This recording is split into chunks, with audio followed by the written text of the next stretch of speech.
स्त्री के सौंदर्य को बरकरार रखने के लिए और उसे निखारने के लिए सौंदर्य प्रसाधन की एक बहुत बड़ी इंडस्ट्री ही बना दी गई है। और तो और अपने रूप से असंतुष्ट महिलाएं आज के समय में अपने शरीर की काट-छाँट करवाने से भी परहेज नहीं कर रही हैं। पर क्या शारीरिक सुंदरता सुख की गारंटी दे सकती है? नहीं ना। इतिहास गवाह है कि महिलाओं की सुंदरता ने उन्हें सुख से अधिक दुख पहुंचाया है। इसका अर्थ यह कदापि नहीं है कि स्त्री का सुंदर होना उसके लिए अभिशाप है। ये तो ईश्वर का वरदान है। किंतु केवल सुंदरता ही एक स्त्री के का परिचय नहीं हो सकती है। और शायद इसीलिए हमारे ग्रंथों में नव दुर्गा की संकल्पना रची गई, जहां स्त्री रूप और सौंदर्य के साथ साथ कला, शौर्य, संतोष, धन और तो और शत्रुओं का दमन करने वाली रणचंडी के रूप में उपस्थित है। नमस्कार मित्रों, मेरे चैनल मेरे मन की बातें पर एक बार फिर से आप सबका स्वागत है। मित्रों, आज मैं आपके सामने भारतीय इतिहास की एक ऐसी रूपवती रानी की कविता लेकर प्रस्तुत हुई हूँ जिसका रूप सौंदर्य ही उसका दुश्मन बन गया था। एक बार तो वह अपने रूप को और स्वयं को कोसते हुई दुख के सागर में डूब ही गई थी, किंतु फिर उसने निश्चय किया हार न मानने का, अपने शत्रु को छल, बल और शौर्य से जीतने का, अपने निराश पड़े सैनिकों का मार्गदर्शन करने का। जी, मैं बात कर रही हूँ महारानी पद्मिनी की। महारानी पद्मिनी, जिसके पति राजा रतन सेन को अलाउद्दीन खिलजी ने छल से कैद कर लिया और एक बहुत ही घिनौनी शर्त रखी। शर्त यह है कि वह रतन सेन को तभी छोड़ेगा जब रानी पद्मिनी उसकी पत्नी बनना स्वीकार कर ले। ऐसी स्थिति में रानी ने अपनी सूझबूझ और शौर्य का परिचय दिया। यह कविता उसी के बारे में है। यह कविता भी मैंने अपने बचपन में अपनी माँ से सुनी और सीखी थी, किंतु इस कविता को भी मैं बहुत समय से इंटरनेट पर खोजने का प्रयास कर रही थी। आखिरकार बड़ी मशक्कत के बाद यह कविता मुझे मिल ही गई। यह कविता जौहर नाम के खंड काव्य का एक अंश है। इसके कवि हैं श्री श्याम नारायण पांडे जी, जिन्होंने इसके अनेक अंशों को चिंगारियों का नाम दिया है।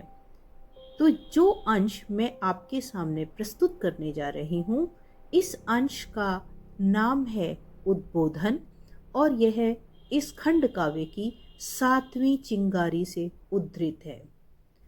यह कविता मेरी माँ की प्रिय कविताओं में से एक थी और आज जब मैं यह कविता रिकॉर्ड करने जा रही हूँ तो मुझे पूरा विश्वास है कि मेरी माँ जहाँ कहीं भी होगी वो मुझ पर गर्व कर रही होगी। तो प्रस्तुत है कविता गोरा बादल की कथा, श्री श्याम नारायण पांडे जी के खंड काव्य जौहर की 7वीं चिंगारी उद्बोधन से।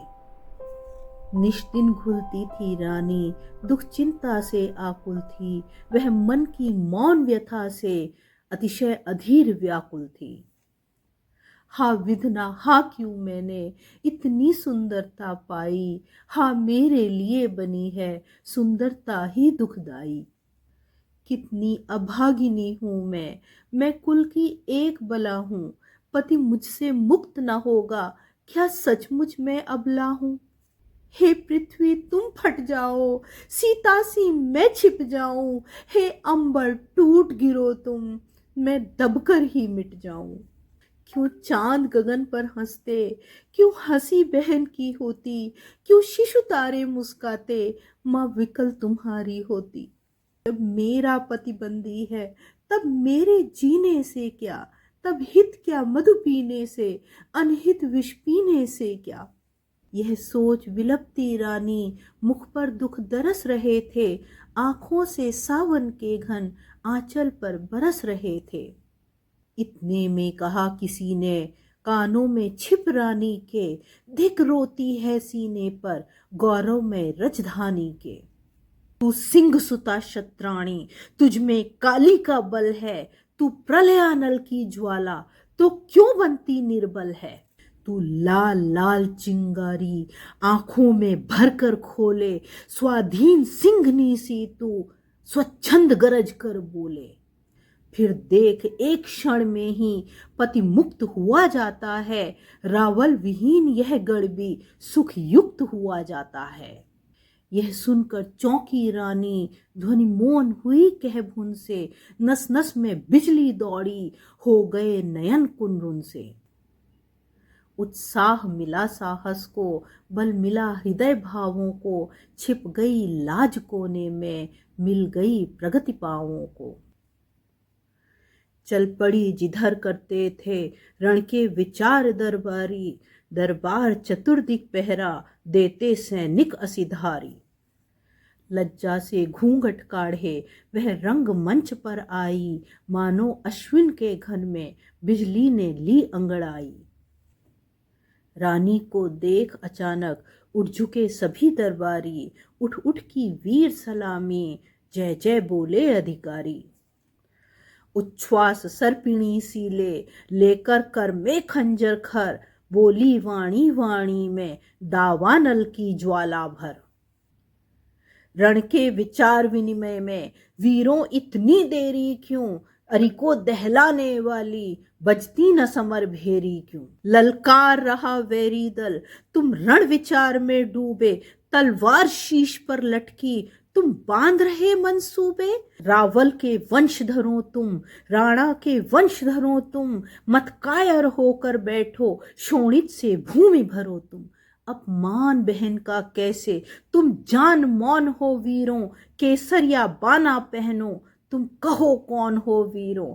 दिन रात अवज्ञा अरि से माँ बहनों की होती है, हूँ पूछ रही बोलो क्यों योद्धा जमात सोती है। गढ़ के पाषाणों में भी हाथ जबकि एक हलचल है, फिर क्यों न मिनकता कुछ भी बापा रावल का दल है। क्यों दूध कलंकित करते क्षत्राणी के सीने का, बोलो तो रूप यही है क्षत्रिय जन के जीने का। धिक्कार तुम्हारे बल को, धिक्कार रवानी पर है, अरे गरज रहा सीने पर, धिक्कार जवानी पर है।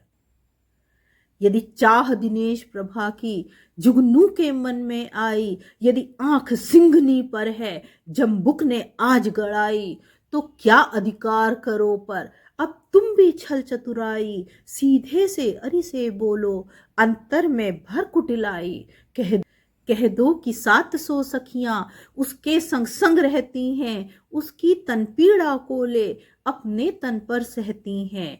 उसके पति को छोड़ तो अपनी सहचरियों को ले, वह शोभित महल करेगी ले 700 डोले।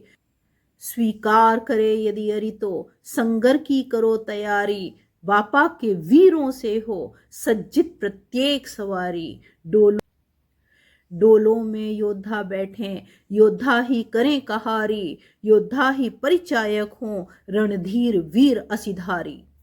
इस छल से खिलजी दल पर तुम टूट पड़ो रणधीरों, तुम भग्न से तु सरिता जल से फूट पड़ो रणधीरों। तुम क्यों हिलडुल न रहे हो, बोलो तो क्या कहते हो, तुम किस विचार सागर में डूबे डूबे रहते हो। इनकार करो यदि तुम तो मैं बनूं महाकाली सी, उत्साह न हो तो बोलो गर्जूं खप्पर वाली सी। मैं शेष नाग की करवट सी एक बार जग जाऊं, मैं आग बनूं वेरीवन मैं दावा सी लग जाऊं। वैरी दल में क्या बल है क्षण में शोणित पी जाऊं, असी महिप मर्दिनी सीले मैं शीश शीश पर धाऊं। आंधी से आज मिला दूं अपनी तूफानी गति को, मैं मुक्त करूं क्षण भर में कारा से अपने पति को। उस काल रमा काली सी शशि किरण कला ज्वाला सी, वाणी से आग भरसती करतर रविकर माला सी। रानी की बातें सुनकर दो बालक आगे आए, बोले माँ तेरी जय हो, संगर के बादल छाए। यदि हम गोरा बादल तो वैरी दल दलन करेंगे, बंदी को मुक्त करेंगे, क्षण भर भी कल न करेंगे।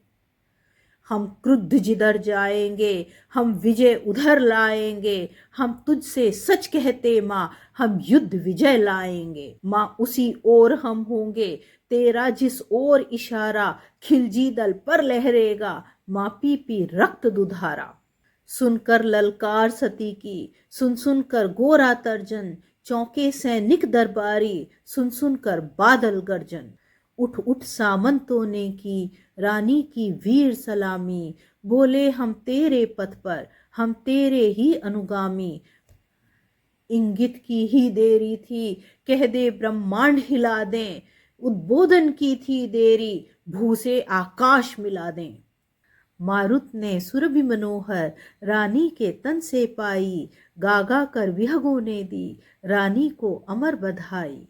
सूरज ने महल झरोखों से देखा रूप सभा का, बिखराया वीर वदन पर साकार प्रभाव प्रभा का। गूंजी शत शत कंठों में रानी की वीर कहानी, उषा ने सखी के तन पर डाला सोने का पानी, उषा ने सखी के तन पर डाला सोने का पानी। धन्यवाद।